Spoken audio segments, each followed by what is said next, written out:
Bonsoir à tous, bienvenue dans cette nouvelle vidéo. Pour moi, c'est encore un privilège et un plaisir de pouvoir tourner cette vidéo, de pouvoir nous exhorter, de pouvoir nous encourager afin que nous puissions toujours tenir ferme face aux ruses du diable. Vous savez, on a tous un ennemi en commun, c'est Satan. La Bible l'appelle l'adversaire de nos âmes, vous voyez. Donc je dis souvent que c'est inutile que deux chrétiens soient en conflit. C'est inutile que deux enfants de Dieu ne se parlent pas. C'est tellement inutile. Donc soyons toujours en harmonie, soyons toujours unis parce que nous sommes d'une même famille et nous allons aller ensemble dans la maison du Père. Et dans la maison du Père, il n'y aura pas d'ennemis. On va tous se parler. Voilà, donc nous allons prier. Père de gloire, Père de grâce, nous voulons te dire merci pour la vie en ce jour, la vie communiquée. Père, nous réalisons que nous sommes le fruit de ta grâce. Nous ne sommes pas plus excellents que ceux peut-être qui n'ont pas pu voir ce jour. Nous ne sommes pas plus excellents que ceux peut-être qui sont dans les hôpitaux. Et nous voulons penser à eux afin que tu puisses accorder ta grâce. Père, le désir de notre cœur, c'est que le Christ soit formé en nous. Le désir de notre cœur, c'est que Christ domine notre vie. Nous ne voulons pas être dominés par la haine. Nous ne voulons pas être dominés par la colère. Nous ne voulons pas être dominés par le mensonge, la médisance. Ce que nous voulons et désirons, c'est être dominés par toi. Dominés par ton esprit. Accorde-nous la grâce, Seigneur, de laisser le Saint-Esprit s'exprimer librement dans nos vies. Accorde-nous la grâce, Père, de laisser l'Esprit prendre le contrôle dans nos vies. Nous ne voulons pas marcher selon la chair. Nous ne voulons pas laisser la chair nous dominer. Parce que si la chair nous domine, le Christ ne pourra pas s'exprimer. Le Christ ne pourra pas se former en nous. Il y a une dimension dans la vie spirituelle. Il y a une dimension dans la vie chrétienne. La dimension où le Christ est formé en nous. La dimension où le Christ prend toute la place dans nos vies. Accorde-nous la grâce de soupirer après cette vie-là. Cette vie que pouvait expérimenter l'apôtre Paul lorsqu'il disait « Ce n'est plus moi qui vis, c'est Christ qui vit en moi ». Ce n'était pas juste des paroles à l'air. Il vivait ce qu'il disait. Il était conscient de ce qu'il disait. Il était conscient de ce qu'il était en train de dire. Alors je t'en supplie, Seigneur. Alors je t'en prie. Alors je te le demande. Que tu déposes en nous ce désir de vouloir que le Christ se forme en nous. Aujourd'hui, on a tellement normalisé le fait d'être chrétien et de tomber dans le péché constamment. On a tellement normalisé d'être chrétien et être comme tout le monde. Alors que toi, tu nous appelles à vivre différemment. Tu nous appelles à être la lumière du monde. Tu nous appelles à être le sel de la terre. Alors nous te prions, Père, accorde-nous la grâce de comprendre cela. Accorde-nous la grâce d'expérimenter cela. Cette transformation qu'opère l'Esprit en nous. Ce changement de mentalité. Ce changement de mentalité qu'opère l'Esprit en nous. Dans le nom de Jésus. Amen, amen, amen. Dans cette vidéo, j'aimerais encourager un frère, encourager une sœur. Nous allons lire dans Matthieu chapitre 6. Bon, je vais faire une longue lecture. J'étais en train d'écouter un chant et ça m'a fait réaliser combien de fois nous n'avons pas assez conscience de l'amour que Dieu a pour nous. Et dans Matthieu 6, je vais commencer à partir du verset 25. Matthieu 6, verset 25. Lisons la parole de Dieu. C'est pourquoi je vous dis, ne soyez pas en souci pour votre vie, de ce que vous mangerez et de ce que vous boirez, ni pour votre corps de quoi vous serez vêtu. La vie n'est-elle pas plus que la nourriture, et le corps plus que le vêtement? Regardons aux oiseaux du ciel, ils ne sèment ni ne moissonnent, ni n'assemblent dans les greniers, et votre Père céleste les nourrit. Ne valez-vous pas beaucoup mieux qu'eux? Et qui d'entre vous, par le souci qui se donne, peut ajouter une coudée à sa taille? Et pourquoi êtes-vous en souci du vêtement? Étudiez les lits des champs. Comment ils croissent? Ils ne travaillent ni ne filent. Cependant, je vous dis que même Salomon, dans toute sa gloire, n'était pas vêtu comme l'un d'eux. Et si Dieu revêt ainsi l'herbe des champs qui est aujourd'hui, qui demain est jetée dans le four, ne vous vêtira-t-il pas beaucoup plus tôt, gens de petite foi? Ne soyons donc pas en souci disant, que mangerons-nous? Ou que boirons-nous? Ou de quoi serons-nous vêtus? Car les nations recherchent toutes ces choses. Car votre Père céleste sait que vous avez besoin de toutes ces choses. Dans cette vidéo, j'aimerais juste m'arrêter là. Je ne vais pas prendre la partie qui vient après parce que ça, c'est encore un autre sujet. C'est vrai qu'on peut concilier ces deux parties, mais moi, j'aimerais juste parler à un frère, à une sœur et nous dire de ne pas nous inquiéter. De ne pas nous inquiéter parce que Dieu est notre Père. J'aime toujours le rappeler parce que nous avons tendance à voir Dieu comme Dieu, mais nous avons du mal à le voir comme Père. Dieu, c'est ton papa. Et ici, Jésus raconte aux disciples, il leur dit, en leur racontant, c'était pas une parabole, mais il prend des exemples, comme on dit, terre à terre, dans le français basique, terre à terre, genre, des exemples réels pour leur faire comprendre quelque chose. Jésus leur dit, si Dieu s'occupe des oiseaux, est-ce que vous avez déjà vu des oiseaux s'inquiéter? Est-ce que vous avez déjà vu des oiseaux se préoccuper des soucis de la vie? Non, mais Dieu prend soin des oiseaux. Dieu veille que les oiseaux aient toujours à manger.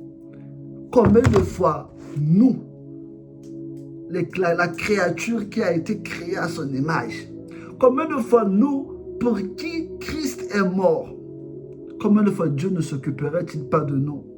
Dans cette vidéo, j'aimerais vraiment insister sur le fait que Dieu est ton Père, il prend soin de toi.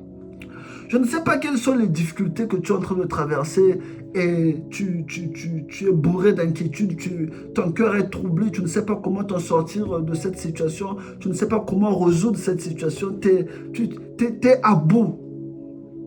Tu ne sais pas où regarder, tu es perdu. Le problème semble trop difficile pour toi. J'aimerais te dire, papa prend soin de toi. Dieu s'occupe de toi. Si, je crois que c'est dans Romains 8, verset 32, j'espère que c'est le bon passage. Attendez. Romains 8, verset 32, on nous dit quoi? Voilà, c'est ça. Romains 8, verset 32. La Bible dit, celui-même qui n'a pas épargné son propre fils, mais qui l'a livré pour nous tous, comment ne nous fera-t-il pas don aussi librement de toutes choses avec lui? Si Dieu a donné Jésus pour toi, qu'est-ce qu'il ne fera pas pour toi? Si son fils, il a offert un sacrifice pour toi, est-ce que ce sont des choses de la terre qu'il ne pourra pas te donner? Voilà pourquoi Jésus dit, ne vous inquiétez pas pour ce qui concerne les vêtements. Ne vous inquiétez pas pour ce qui concerne la nourriture. Ce sont des choses ce sont les besoins de première nécessité. Donc, le Seigneur, il sait que tu en as besoin. C'est un père. Quel est ce père? Quel est ce parent? Quel est ce père qui ne se préoccupe pas de la santé de son enfant ici, les pères biologiques? Ils vont travailler parce qu'ils savent qu'il y a une famille à nourrir. Donc, tout ce qu'ils font, c'est vrai que ce n'est pas tous les pères, il y a quand même des pères exceptionnels, mais je parle d'un père normal, d'un papa normal, qui n'a pas... Voilà, bref. Donc, je parle d'un papa normal. Il veut le bien de son enfant. Il va travailler pour pouvoir avoir de quoi offrir à sa famille. Et il y a un verset de la Bible où Jésus dit, si vous qui êtes méchants, parce que l'homme est méchant de nature. La Bible dit le cœur de l'homme est trompeur par-dessus tout. Et Jésus dit, si vous qui êtes méchants, vous savez faire les bonnes choses à vos enfants, combien de fois votre Père Céleste qui est dans les cieux? Donc si ton père biologique se préoccupe de ton avenir, si ton père biologique se préoccupe de ta santé, ta nourriture, de tes vêtements, combien de fois Dieu? Combien de fois le Père qui est dans les cieux? En fait, on a du mal à faire confiance au Seigneur quant aux choses de la vie parce qu'on ne le voit pas. Ouais, ça c'est la vérité, parce qu'on ne le voit pas. Parce que nous, des fois on se comporte comme Thomas. Seigneur, si je ne vois pas, je ne croirai pas. Nous, des fois on fait ça. Mais non! Dieu prend soin de ses enfants. Et si tu as cru au Seigneur Jésus, si tu as réellement donné ta vie à Jésus-Christ, sache que Dieu prend soin de toi. Ne t'inquiète pas des choses de la vie. Ne t'inquiète pas à propos de ta situation. Papa, il est au courant. Dans Philippiens 4, j'aime bien ce passage, on dit, ne vous inquiétez de rien, ne t'inquiète pas. La situation semble difficile à ton niveau, mais sache que rien n'est trop difficile pour Dieu. Cette situation qui semble trop compliquée pour toi, Dieu est capable de résoudre cette situation. Cette situation qui te semble impossible, insurmontable, au-dessus de tout, sache que Dieu peut résoudre. Dieu, il t'aime. Dieu, il t'aime tellement. Et il prend soin de toi. Il va s'occuper de toi. Tu n'es pas seul. Ne laisse pas l'inquiétude te ronger. Ne laisse pas l'inquiétude te détruire. Ne laisse pas l'inquiétude t'empêcher de dormir. Mais aie la conscience que Dieu prend soin de toi. Parce qu'il prend réellement soin de toi. Même si tu ne le vois pas. De ma faible expérience, je l'ai expérimenté. Surtout depuis que je suis dans ce pays. J'ai vu comment Dieu prend soin de ses enfants. Je l'ai expérimenté. Je sais ce que je te dis. Dieu prend soin de ses enfants. Il s'occupe de ses enfants. Alors ne te préoccupe plus. Je ne sais pas quel est ce problème qui t'empêche de dormir. Je ne sais pas quelle est cette situation qui t'empêche qui t'ôte la paix. Tu n'es plus tranquille, tu es agité, les nuits sont courtes. Mais sache que ton Père a dit, t'inquiète pas, pour le vêtement, t'inquiète pas. Et Jésus précise une chose, qui de vous, par ses inquiétudes, peut ajouter une coudée à la durée de sa vie? Qui de vous peut changer une situation par ses inquiétudes? Personne. Mais pourquoi on s'inquiète? Pourquoi on s'inquiète? Si tu sais que en t'inquiétant, tu ne pourras pas résoudre ton problème, bah pourquoi tu le fais? Pourquoi on le fait? Pourquoi on s'inquiète? Tu sais très bien que tes inquiétudes ne pourront pas changer la situation, mais on s'inquiète quand même. Dieu te dit, ne t'inquiète pas. Ne t'inquiète pas. Philippiens 4, verset 6. On va lire ce passage. Philippiens 4, verset 6 nous dit quoi? Ne vous inquiétez de rien, mais en toute chose, exposez vos requêtes à Dieu par des prières et des supplications. Dans d'autres versions, on dit, faites connaître vos besoins à Dieu par des prières. Donc, au lieu de t'inquiéter, prends conscience que tu as un Père dans les cieux. Prends conscience qu'il y a quelqu'un qui t'aime. Vous savez, des fois, on s'inquiète parce qu'on n'a pas la conscience de l'amour que Dieu a pour nous.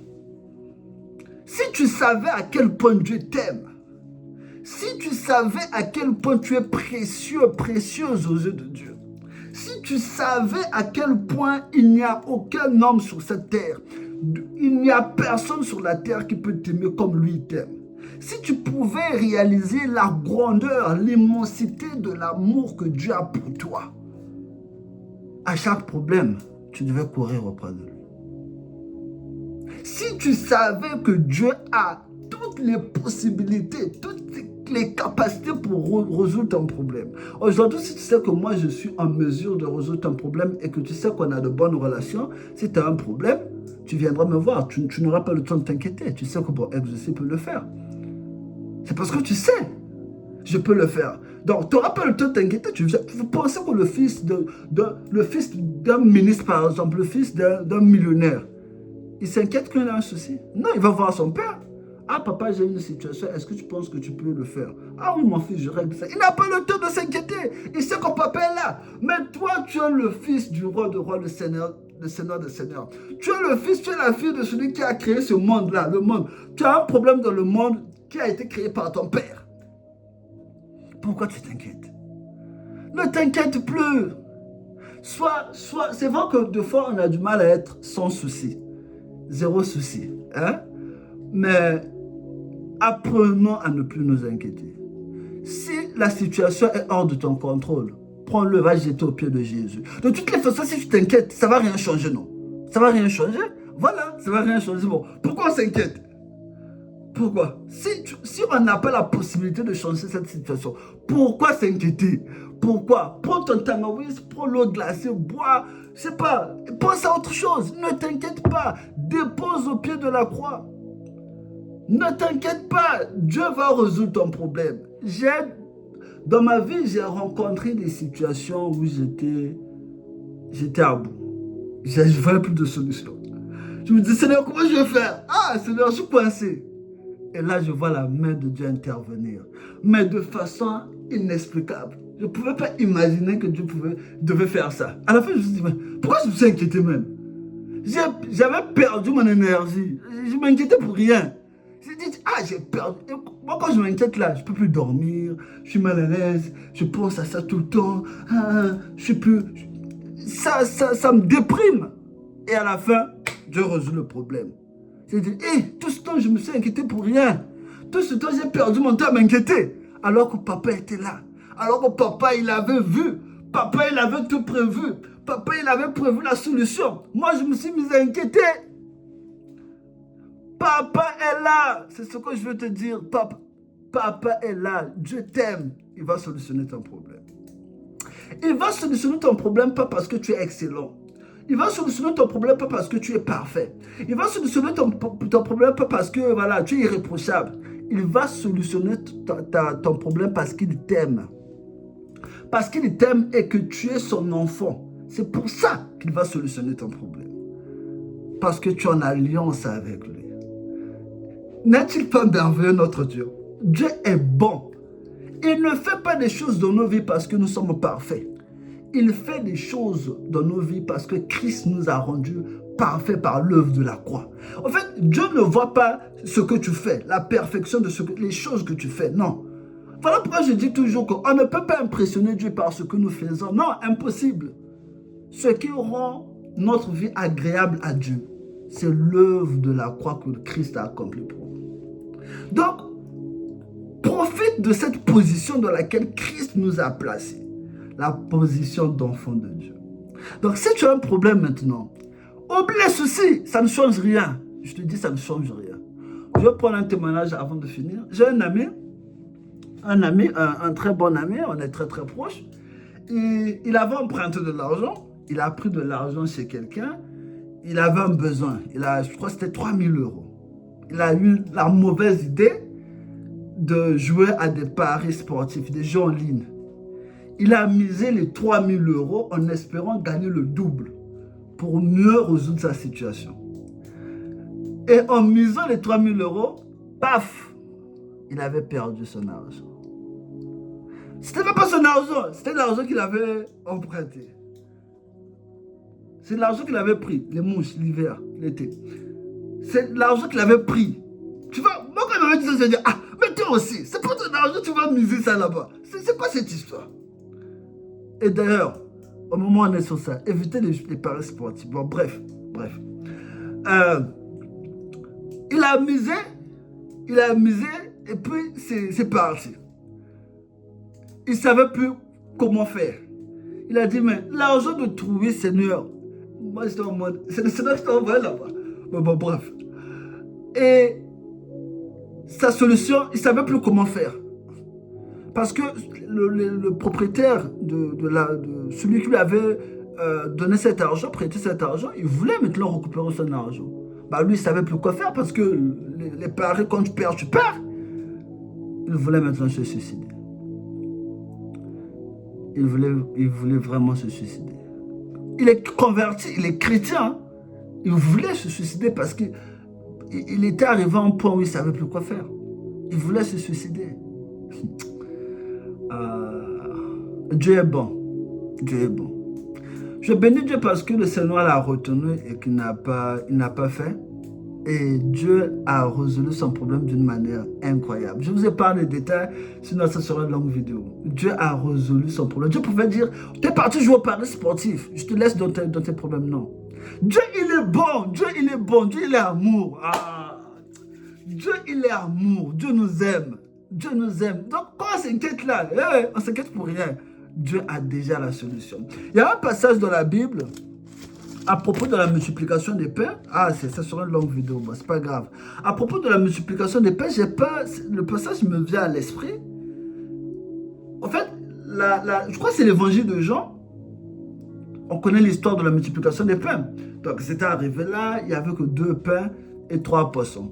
Ils étaient inquiets. Ils se demandaient, mais comment on va nourrir la foule avec le peu d'aliments qu'on a? Et il y a une précision que Jean donne. Je crois que c'est dans Jean, mais je ne me rappelle plus le passage. Jésus leur dit, donnez-leur vous-même à manger. Mais la Jean précise, Jésus savait déjà ce qu'il devait faire. Jésus, il savait déjà ce qu'il devait faire. Donc, il était juste en train de les éprouver. Lui, il avait déjà sa solution. Pour ton problème, Dieu a déjà la solution. Ne t'inquiète pas. Ne t'inquiète pas. Voilà pourquoi la Bible dit, réjouissez-vous toujours dans le Seigneur. Tu me diras, mais comment me réjouir avec le problème que j'ai? Comment me réjouir avec cette situation? La Bible dit, réjouis-toi. Parce que Dieu a déjà la solution à ton problème. Ah, que le Seigneur nous aide, mes frères et sœurs. Que le Seigneur nous fortifie et qu'il nous donne vraiment la grâce de comprendre ces choses afin de ne plus tomber dans l'inquiétude. Non, Dieu voit notre vie. Il veille sur nos vies. Nous sommes précieux. Il sait que tu as des soucis. Il prend soin de toi. Père, nous te prions pour que tu nous aides à ne plus nous inquiéter. Père, nous te prions pour que tu fortifies notre foi afin que nous soyons de ceux qui ne s'inquiètent pas, mais de ceux qui savent. Il y a un Père dans les cieux qui prend soin de nous. Et même si ma situation semble compliquée, je sais que tu m'aimes et que tu ne me laisseras pas sombrer dans cette situation et que tu pourvoiras. Abraham pouvait dire, Dieu pourvoira.